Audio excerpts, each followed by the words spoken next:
Good morning, Your Honor. May it please the Court. Kevin Colbert on behalf of Regional Counsel, and we're representing the mother, M.G.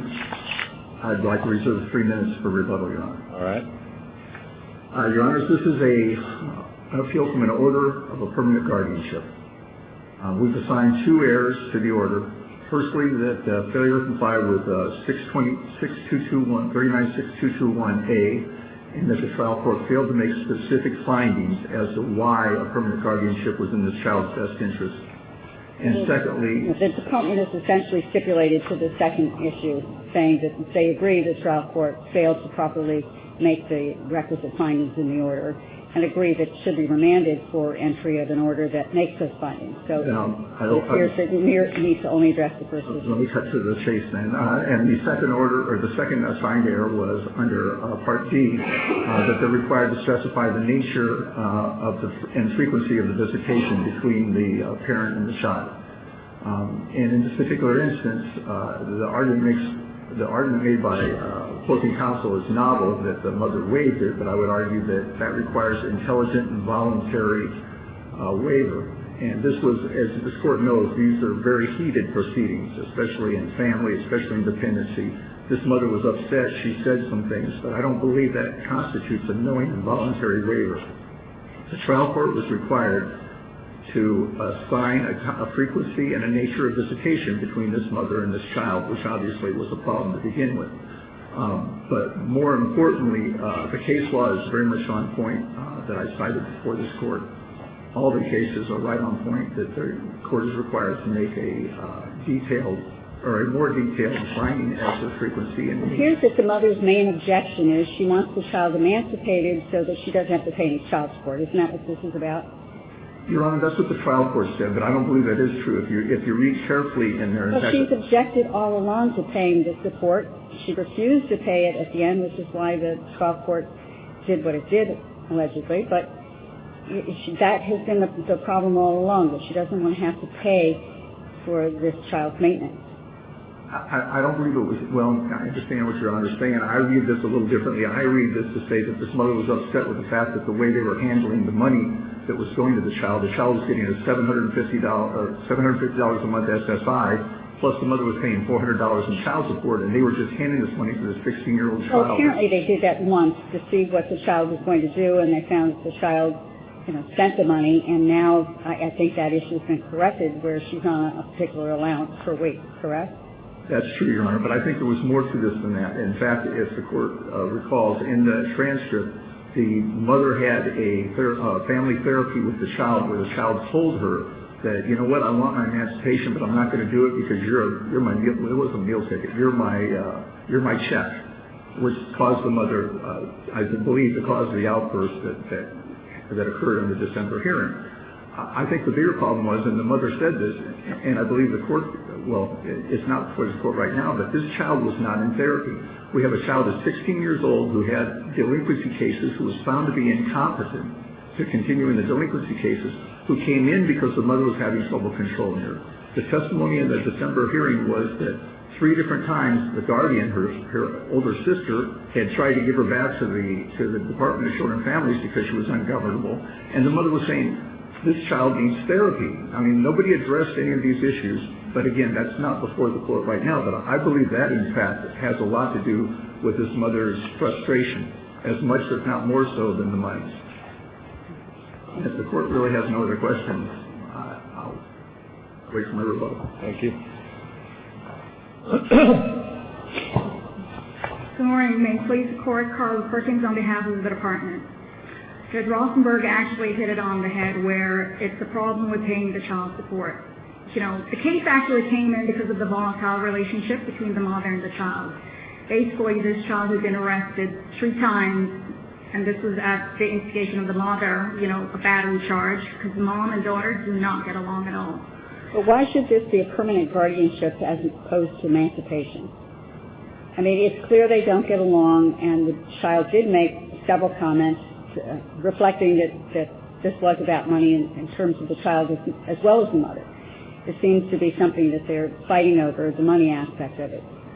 Well, part of the problem to emancipate someone who's been found incompetent to stand trial on delinquency charges means that this minor actually is not able to take care of herself. So emancipation basically would place her in the position of being an adult responsible to take care of herself.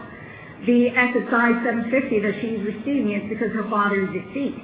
So what this mother has done, and all along, if you look back at the September 21 hearing, where the court had the mom paying $400 a month, mom said, that's not my income. The court corrected the amount was reduced. The case came in October of 2010. September of 2011, the mother had not paid a penny in child support, even though the mom had been working. Now we go to the December 7th hearing, and mom, you look, the case manager reports to the court, mom has reneged on child support. Mother is still not paying child support. Mother stands there at the December 7th hearing, says to the court, let her older daughter, who's the custodian, and the daughter's boyfriend, Mr. Jack, let them adopt her. She doesn't want any further responsibility for the child. And then she turns around and after the court is telling her, well, you must pay child support, she starts arguing to the court again. Well, look, she has $750. It doesn't just put the child in a catch-21 situation. I mean, you can't force her sister to adopt her, and I think it's admirable that the sister and her boyfriend have taken this child in for such a long period of time and are willing to raise her, even though she's got a number of problems. Emancipation for this child who's incompetent and has all of these problems, does that make sense whatsoever? Not at all. That's why emancipation is not the route to go. The permanent guardianship, which was the case plan goal, mom has not contested that. Permanent guardianship is the actual correct procedure for the court to do in terms of this child, because she's 16, she's going to be 17 this August. I mean, she's really not, the older sister really is not going to adopt her, and she has no other route, no other means of surviving other than living with her sister. She's getting that $750. The mother needs to pay the child support. Now, the problem is the visitation. This is what the mom is arguing, that the order should have had the visitation and frequency of visitation. Well, at the December 7th hearing, it's reported to the court, mother has stopped therapy with the child, even though back at the September 21 hearing, mother told the court, yes, she will go back to therapy because they are having family therapy, where that's where the arguments are coming up. The heated issues are coming up between them. Did the court make a specific finding of a waiver by the mother? The court did not. So how do you justify the court delegating the authority to determine the frequency of visitations to the custodian? Based on the mother's conduct, and the mom has stopped visiting her child. If you look at December 7th, your argument is that it's a waiver, is that correct? Correct, Judge. And did the court make a finding of a waiver?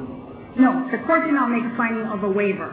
This is the farmer's argument, and it's based on the mother's conduct below, where at the December 7th hearing... If there was no waiver, do you agree that where the statute says you must specify visitation for the grandmother and the mother, that is a non-delegable obligation of the court? The court, yes. The court is required to put that in there, but that, if you... Is it a non-delegable, is that statutory obligation non-delegable? Well, yes, the court must make the finding. However, based on the conduct of a person, for instance, in this case, the mother had stopped visiting the child. The only communication between the child and mom was the child. I understand that. I suppose the courts could say no visitation or something like that, but my question is simply with respect to the statute. Is it a non-delegable obligation? And the department's answer is that it is non-delegable, that something has to be there, whether it be 0 times or 3 times a week or whatever it is. Is that correct? Correct. However, in this circumstance, the court did not put... Is there any case law, one direction or another, on that point with respect to these 2 requirements? There's a number of case law, and the case law says... On these 2 requirements? On the frequency and nature? Yes. Absolutely. And they say that in this case, what the court did was it placed the visitation at the discretion of the custodian based on the mother's behavior. And case law does say that especially when you have contentious relationships between the parent and the custodian, that the court, that's why they feel the statute has it, instead of leaving it up to custodian to determine whether they're going to allow visitation, they have it where that's put in there for the court to make the findings. However, what case says that it's non-delegable? That is, that it cannot be delegated to the custodian or somebody else. I have a number of cases here that address that, including a visitation issue that came up before this court in the case of Eshe, which is 173-305. But there are also cases here to speak about the very issue, and that is in interest of JLR, which is 64-7-3-1283, and the interest of AN, which is 55-7-3-685. They speak about that, but I'll tell you, the distinction here actually is where you have the parent who wants to visit with the child. Here, you have a parent who actually promised the court that she would work with the child. What did she do before December? Within a matter of a couple months, she stopped visiting the child. The only time the child saw the mother was when the child actually made the effort to go and see the mother. But the court in this order did not say no visitation. The court did not say no visitation. The court left that decision up to the discretion of the custodian, who were insisting on the mother having a relationship with the child. I understand. But right. You're arguing waiver. You're saying that this order is justifiable under principles of waiver, yet the court did not make a finding of waiver or say that she could have no visitation. She simply left it up to the unfettered discretion of the custodian. Those are two different things, are they not? Well, the statute does require frequency. So, in the orders, there is usually once per week, once per month, twice, whatever the frequency should be. But the court left it. There is no frequency that's placed in there. The best we can say that what the trial court did is it made a finding that the mother waived her right to have the court determine the frequency. That's essentially what the order said. Correct. So is there any case that would support such a proposition? I have not seen any case really where the mother has been so contentious towards the child, where the mother actually throughout court proceedings. I've not seen any case with a fact like this. This case actually is distinguishable because the mom here clearly has told the court she wants the child adopted. She doesn't want the child. So the department would ask that there is a remand solely for the findings as to why permanent guardianship is the proper answer. Thank you, counsel. Mr. Colbert, you have 2 minutes. Thank you. On that issue, first of all, referring the court to the transcript of the December hearing on page 13, the department attorney said, well, the child doesn't want to see the mother. She's very angry. This mother reacted to the child not wanting to see her. This mother didn't say she didn't want to see her child anymore. In fact, there was some testimony that they were seeing each other informally, continuously. But it was the child that cut off the visitation, the child who didn't have therapy. And for that, I would argue that the mother didn't waive that right. And her reaction for the emancipation judge came only after the trial judge said, I'm going to put this child in permanent guardianship with these other people. And then she was like, well, then you know what, just emancipate this kid, have him adopt him. I think it was a reaction. It wasn't what she wanted. What she wanted all along, she said on page 11 of that same transcript, my child needs me. She didn't want to get rid of her child. She didn't want her child adopted. She wanted to be involved, but she didn't like the way the court was handling it, and this child was not getting therapy. I would submit to this court that this trial court erred, and then again, it's not before us right now, but this trial court needed to leave this case open, get this child therapy to see if there can be some sort of a mending of the fences between this parent and this child. And instead, what the court did was shuffled it off and said, hey, permanent guardianship, let the permanent guardian deal with the issue of nature and frequency of visitation. And I believe that for that reason, this should be reversed and remanded. Thank you, Your Honor. Thank you. We'll take a